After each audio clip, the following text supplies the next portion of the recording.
levado por pessoas que estão ao seu lado a romper. Aí é terrível no dia que você rompe. O sofrimento é cruel dentro de você. Parece que você nunca mais vai se recuperar, que você só pensa naquela pessoa. Por quê? Porque apesar dela te fazer tão mal, você tem um vínculo doentio com ela, de dependência afetiva. Você sabe que ela te faz mal, mas você não sabe viver sem ela. Aí você começa a dar passos. A primeira semana é horrível. Você sofre, você chora, você não pode ouvir a música, você não pode sentir o cheiro, você não pode ver aquele pedacinho de não sei o que ele esqueceu lá na sua casa, que tudo aquilo é terrível. Mas de repente você começa a dar passos de libertação. É como se você estivesse andando na direção de uma terra que só vai te fazer bem. E um mês depois aquele sofrimento ficou melhor, 2 meses depois aquele sofrimento melhor, e de repente você não está nem mais lembrando. Claro que ainda existe ali um vínculo silencioso sendo desarmado, porque a dependência afetiva, ela não morre da noite para o dia. A gente precisa, é como se você fosse sufocando uma célula cancerosa com o processo da quimioterapia, sabe? Que você vai retirando a vida da célula cancerosa, que é a célula que nos mata. Aí digamos que 3 meses depois, você encontra de novo com aquela pessoa, e você tem aquela famosa recaída. Aí pronto. O castelo que você estava construindo, o chão que você tinha andado, que tinha sido tão difícil, você joga fora e você volta para o Egito, você volta para a escravidão.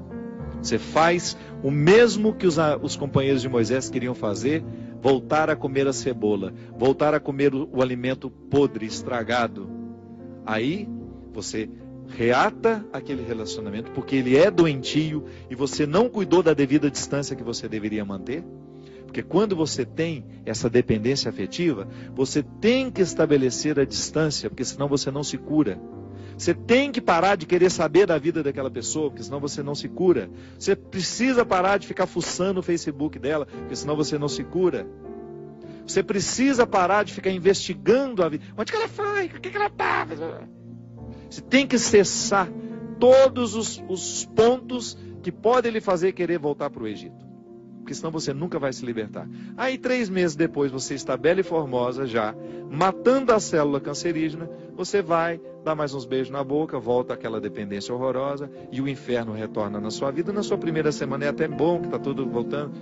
Daqui a pouco, minha filha, você está no inferno pior do que você estava 3 meses atrás. É assim. Quando a gente não sabe viver o desconforto que nos edifica, a gente se boicota o tempo todo. É como parar de beber, é como parar de fumar. Você fica sem fumar 1 ano e você comemora porque você parou de jogar aquela toxina cancerígena no seu organismo e de repente você vai lá e acende um cigarro de bobeira e aquele vício volta como se fosse um monstro capaz de te comer inteiro. Pronto. Todo aquele sacrifício que você fez dos primeiros dias sem fumar vão para o saco. Por quê? Todo aquele sacrifício vai para o saco. Por quê? Porque você não foi capaz de viver o desconforto de renunciar. Minha gente, é impressionante como essa mão de Deus nos auxilia assim, nos fazendo conscientes do que nós precisamos romper na nossa vida. São situações que a gente precisa estabelecer limites para elas, porque senão a gente não vai ser curado nunca. A gente vai ficar eternamente doente na fila dos necessitados, chorando e mendigando um pãozinho de bondade do outro, um pãozinho de afeto do outro. Pelo amor de Deus, nós não fomos feitos para isso. Nós não fomos feitos para ficar arrastando dependentes afetivamente dos outros. A gente foi feito para amar. E o amor só tem sentido na nossa vida se for para nos edificar, se for para nos ajudar a atravessar o desconforto do deserto. Caso contrário, ele não faz sentido. Esse pseudo-amor, esse falso amor que às vezes a gente diz sentir um pelo outro, que não nos ajuda nos desconfortos do deserto. Eu preciso viver os meus desertos, você precisa viver os seus. E os verdadeiros amigos são aqueles que reconhecem os desertos que o outro precisa passar e fala: isso mesmo. Vamos passar por esse deserto porque você precisa dele. Agora, a Poliana, ela quer aquela vida feliz, ordenada. Lembra daquela personagem? A Poliana, onde tudo era o jogo do contente, né? Para com isso. Assassine esse instinto infantil que existe dentro de você, que lhe faz ter medo dos desconfortos da vida. O desconforto da vida, quando bem vivido, ele só nos torna melhores. Tira essa máscara de coitadinha que você gruda na sua cara para os outros terem eternamente pena de você. Você só perde tempo na vida assim. Que bobagem. Deus nos segura na nossa mão, é para a gente ter condições de atravessar esse deserto.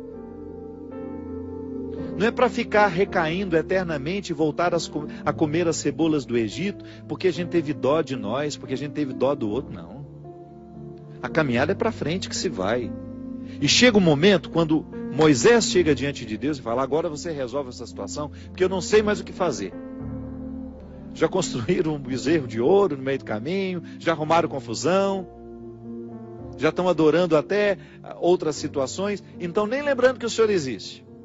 Eles só não voltam porque está longe demais. Mas retornam de outra maneira, não retornam na geografia. Sabe? Eles não voltam geograficamente porque estava longe já do Egito. Eles morreriam no meio do caminho.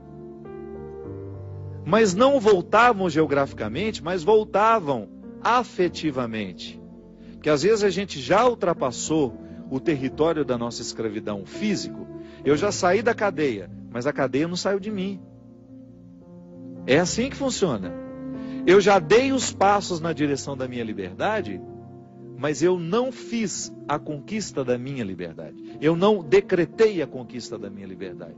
Então eu fico afetivamente preso ao meu passado.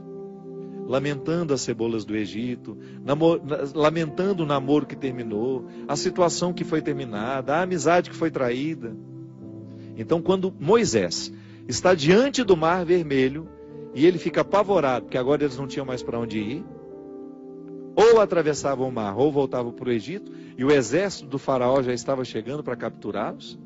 O que ele faz? Ele tem uma reunião particular com o Senhor, né? Uma audiência particular de urgência. Liga lá para o secretário de Deus e fala, pelo amor de Deus, você pede para ele me atender hoje, que eu não posso mais ficar sem essa resposta.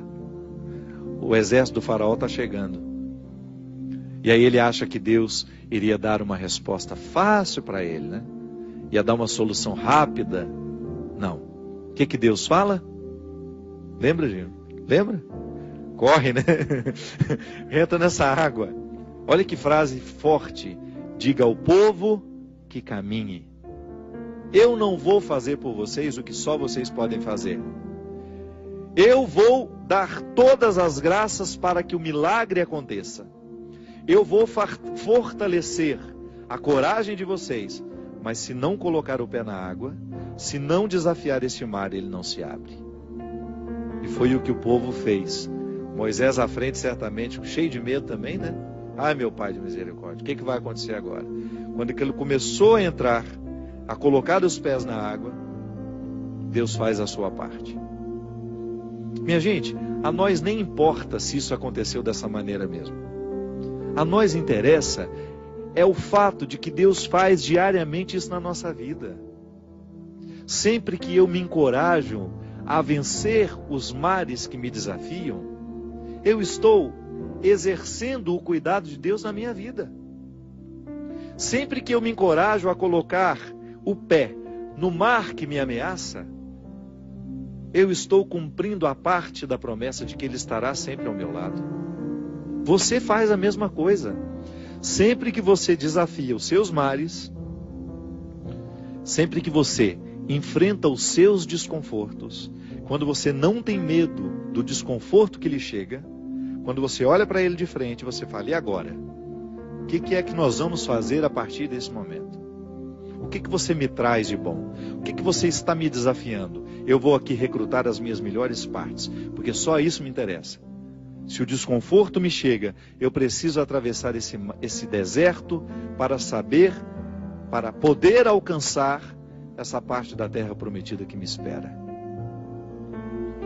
É assim que funciona.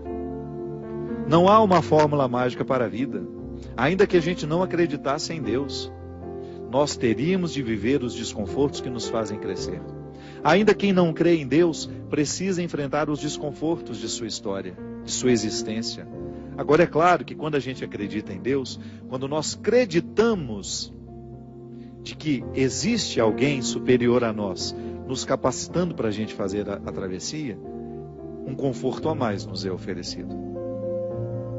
Por isso, baseados na experiência deste conforto que eu já fiz, que você já fez, em muitos momentos, quando essa mão de Deus cuidou de nós, e que a gente dá continuidade ao processo de caminhada, de enfrentamento.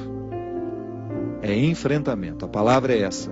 Se a gente não vive os enfrentamentos diários dos nossos desertos, dos nossos conflitos, dos nossos medos, a gente nunca vai chegar ao conhecimento da terra que Ele nos preparou.